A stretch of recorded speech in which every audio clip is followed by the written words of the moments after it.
শুভ দর্শক শ্রোতা, আসসালামু আলাইকুম। দেখছেন ভিডিও আজকে টাইম। জানিয়ে দিব আজকে সর্বশেষ আন্তর্জাতিক খবর। শুরুতেই থাকছে সংবাদ শিরোনাম। যুক্তরাষ্ট্র ইরান দ্বিতীয় দফা বৈঠক ঘিরে ইসলামাবাদে প্রস্তুতি জোরদার। যুক্তরাষ্ট্র ইসরায়েলকে তীর্থ পরাজয়ের হুঁশিয়ারি মোস্তফা খামেনির। ইরানের পারমাণবিক অধিকার সীমিত করার বৈধ ক্ষমতা নেই ট্রাম্পের। এতক্ষণ শুনছিলেন সংবাদ শিরোনাম, এবারে থাকছে সংবাদ বিস্তারিত।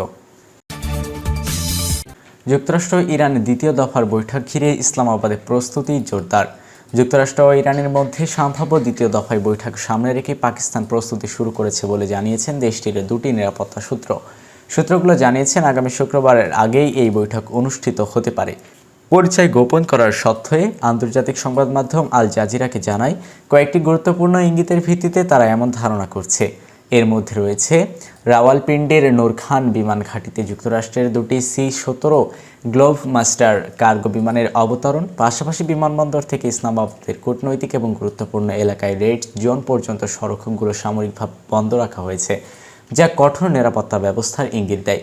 এছাড়া ইসলামাবাদের সেরেনা এবং ম্যারিওট হোটেলে থেকেও অতিথিদের সরিয়ে নেওয়া হয়েছে এবং আগামী শুক্রবার পর্যন্ত দুটি বুকিং গ্রহণ করা বন্ধ রাখা হয়েছে বলেও সূত্রই জানায়। যুক্তরাষ্ট্র ও ইসরায়েলকে তীর্থ পর্যায়ের হুঁশিয়ারি মোস্তফা খামেনির। ইরানের নতুন সর্বোচ্চ নেতা মোস্তফা আলী খামেনি যুক্তরাষ্ট্র এবং ইসরায়েলকে কঠোর হুঁশিয়ারি দিয়ে জানিয়েছেন তাদের নতুন ও তীর্থ পর্যায় দিতে ইরানের নৌবাহিনী প্রস্তুত আছে। রোববার 19 এপ্রিল ইরানের রাষ্ট্রীয় টেলিভিশন প্রচারিত এক বার্তায় তিনি এ তথ্য জানান। গুরুত্বপূর্ণ আন্তর্জাতিক নৌপথ হরমুজ প্রণালীতে বাড়তে থাকা উত্তেজনার প্রেক্ষাপটে এই সতর্কবার্তা এসেছে। এদিকে ওই প্রণালীতে অন্তত দুটি বাণিজ্যিক জাহাজ লক্ষ্য করে গুলি ছোড়ার ঘটনাও সামনে এসেছে, যা পরিস্থিতিকে আরও উদ্বেগজনক করে তুলছে। ইরানের পারমাণবিক অধিকার সীমিত করার বৈধ ক্ষমতা নেই ট্রাম্পের।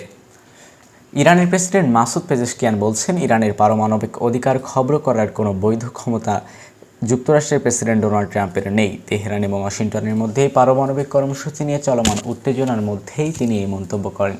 ইরানের স্টুডিও নিউজ এজেন্সি আর বরাতে জানা যায়, পেজেশকিয়ান বলেন, ট্রাম্প দাবি করেন ইরান তার পারমাণবিক অধিকার প্রয়োগ করতেই পারবে না। তিনি ব্যাখ্যা করে দেননি কোনো অপরাধের কারণে এই নিষেধাজ্ঞা আরোপ করা হচ্ছে। একটি সার্বভৌমত্ব দেশের অধিকার কেড়ে নেওয়ার ক্ষমতাকে কাকে দিয়েছে তাকে।